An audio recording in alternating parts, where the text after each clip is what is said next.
Antes de empezar, quiero decir que esta historia no está planeada para sacar más capítulos, pero, si recibe suficiente apoyo, yo me comprometo a terminarla, pero antes, los saludos. Saludos para Meteorer Flash, Neometal Nightmare, Alejandro Torres, Cuervo Creepy, Axel Sosa.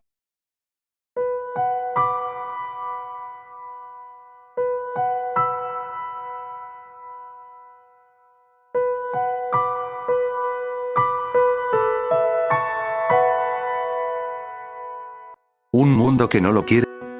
La historia del mundo cambió el día en que aparecieron los Quirks. Primero fue un destello de luz en un hospital. Luego, un nuevo nacimiento con habilidades imposibles. Y después, algo aún más sorprendente. Solo las niñas los despertaban. Con el tiempo, se dejó de preguntar por qué. La sociedad simplemente se adaptó. Las leyes, la educación, los empleos, los héroes, todo giró alrededor de las mujeres. Se les enseñaba desde pequeñas que eran el futuro. A los niños, en cambio, se les recordaba una y otra vez que su papel era no estorbar. La desigualdad dejó de verse como injusticia y empezó a llamarse orden natural. Izuku Midoriya nació en ese mundo. Su hogar parecía normal a simple vista. Fotos colgadas en las paredes, la risa suave de Inko cuando hablaba con las vecinas, los trofeos de Izumi colocados con cuidado en la repisa. Pero entre esos detalles había un vacío difícil de ignorar. Su padre había desaparecido años atrás, y nadie hablaba de él. Izumi, su hermana mayor, crecía con un Kirk que controlaba destellos de energía. Los profesores la elogiaban. Las vecinas, la admiraban.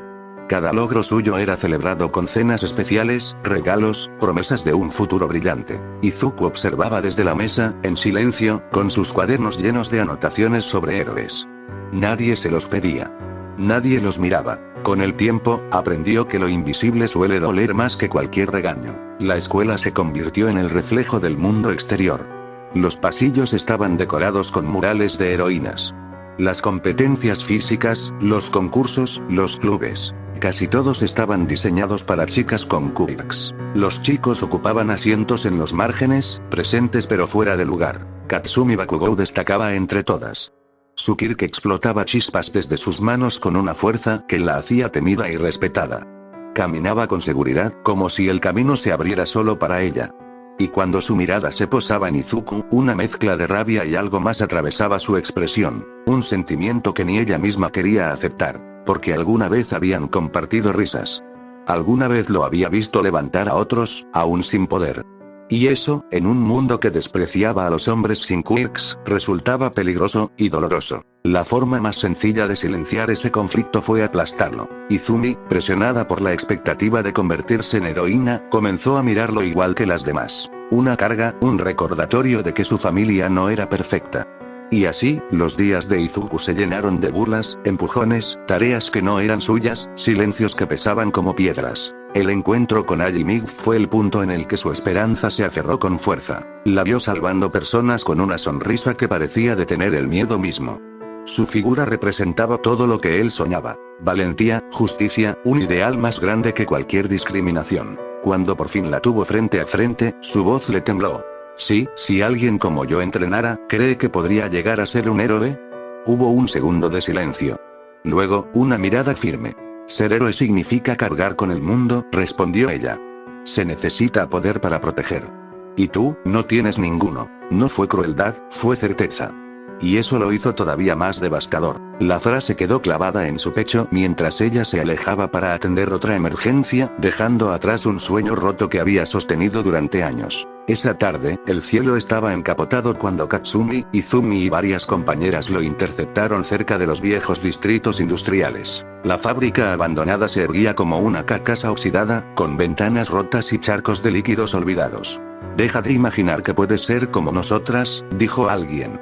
Es ridículo, añadió otra. Las palabras se volvieron risas. Las risas, empujones. Izuku tropezó, cayó, se levantó. No respondió. Sus manos temblaban, pero no soltaba sus cuadernos, como si fueran lo único que aún le pertenecía. Katsumi apretó los dientes. ¿Por qué sigues insistiendo? Escutió. El mundo ya decidió. Izumi lo miró con cansancio, como si estuviera terminando una tarea inevitable. Acepta tu lugar, Izuku. Será menos doloroso. El último empujón fue más fuerte de lo que pretendían. La pasarela, vieja y corroída, se partió bajo sus pies. El metal chirrió y el eco recorrió toda la nave vacía. Por un instante, todo se detuvo. Luego, la caída. El aire silbó alrededor. Un olor agrio subió desde los tanques abiertos, mezclándose con el eco de voces que ya no alcanzaban a llamarlo. El impacto no fue visible desde arriba. Solo el silencio, y una fina bruma que empezó a levantarse desde el fondo de la fábrica mientras los líquidos reaccionaban lentamente, mientras alguien observaba la escena desde las sombras.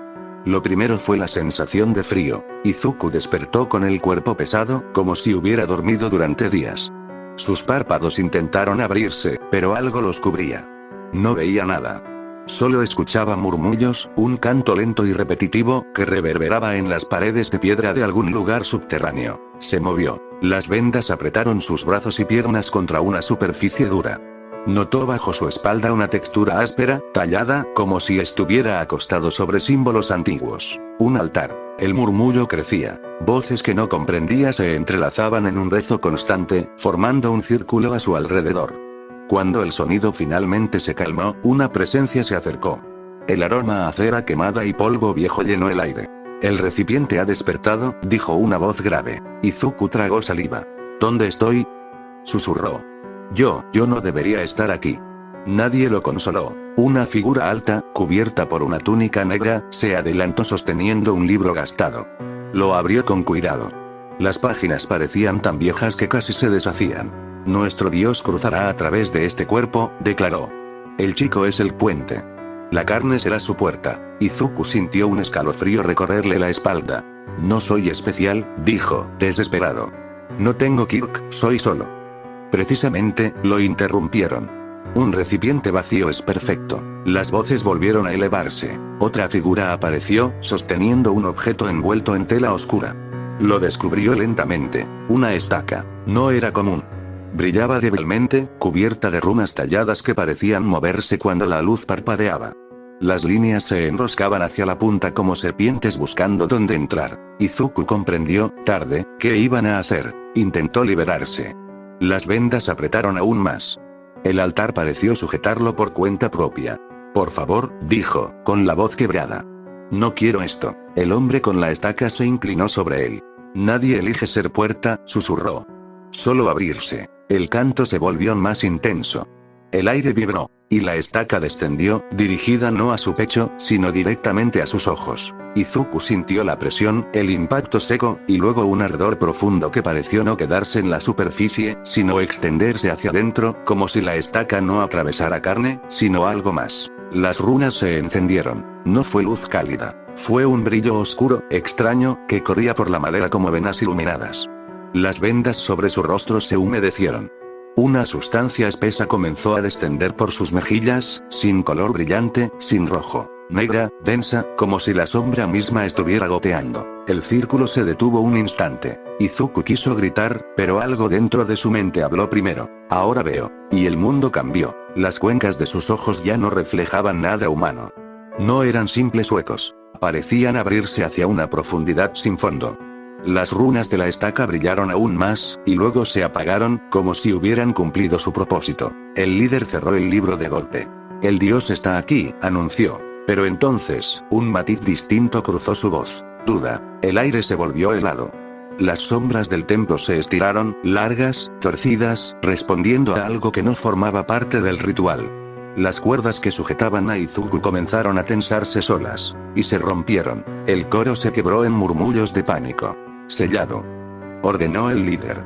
Completen el sellado. Nadie se movió. Las velas se apagaron una tras otra.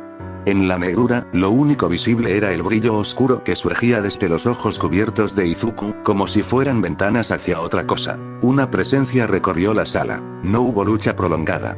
Ni gritos detallados. Solo un silencio que cayó de golpe, y luego golpes sordos, como cuerpos cayendo uno a uno, sin comprender qué los había alcanzado. Cuando todo terminó, el cuarto quedó inmóvil. El libro yacía abierto en el suelo. Las túnicas oscuras cubrían figuras quietas y con tintes de color rojo sangre. El altar, antes rígido, parecía haber perdido vida. Izuku se incorporó lentamente. Las vendas, sueltas, resbalaron por su rostro. El líquido oscuro se secaba en su piel, dejando una sensación fría. Respiró. No sintió poder, ni gloria. Sintió otra conciencia, quieta, observando a través de él, usando sus ojos como puertas recién abiertas. El mundo ya no lo veía como un chico sin Kyok. Ahora lo veía como algo que no podía explicar. A lo lejos, la ciudad continuaba su vida, ignorante. Pero bajo la tierra, en ese lugar olvidado, algo había despertado, y ya no podía deshacerse. Izuku Midoriya, envuelto en silencio, comprendió que nada volvería a ser igual. Un impulso le hizo dar un leve brinco, algo le faltaba, se levantó sus ropas en un costado, viendo una cicatriz, la cual poco a poco iba desapareciendo. Giró su cabeza, aquellos malditos le habían extirpado un riñón para Dios sabe qué. Su mandíbula y manos se tensaron, mirando los cuerpos, algunos con el cuello roto, otros decapitados y otros sin extremidades, ojos, riñones. Necesito recuperar, eran las palabras que la mente de Izuku no paraba de gritar. Necesito estar completo, necesitas estar completo, necesitamos estar completos. Izuku, ya no era un humano, saltó encima de uno de los cadáveres y agarró con los dientes uno de los riñones del sectario, traspasando la piel, el muscular y demás, devoró con deleite, tenían un sabor magnífico, miró la cara del cadáver, y vio sus ojos, mirando hacia arriba y hacia nada al mismo tiempo, con sus largos dedos, ahora acabados en garras, los arrancó de manera profesional, como un cirujano, y los devoró. Podría haber devorado los órganos de aquel sectario y se podría haber ido, pero no lo hizo. Miró los demás cadáveres y se relamió los labios, con no uno, ni dos, sino con 3 lenguas de color moradas. Varias horas después, a las 4 de la madrugada, Izuku caminaba por el bosque, rumbo a la ciudad de Musutazu. Vestía una especie de sudadera de color negro y una máscara azul con 2 ojos en ella, los cuales dejaban ver sus cuencas oscuras, y el líquido que caía de sus ojos, ahora manchaba los ojos de la máscara. 5 de la mañana. Los ojos de la señora Toshinori temblaban, mientras su cuerpo estaba en su cama. Había tenido una sesión agotadora de más de 3 horas, y su cuerpo le había reclamado descanso, seguramente se despertaría muy tarde, pero, aquel chico que cayó en el tanque de ácido se había esfumado, lo peor era el chico con el que habló aquella tarde, se veía tan triste, pero tenía fe de encontrarlo.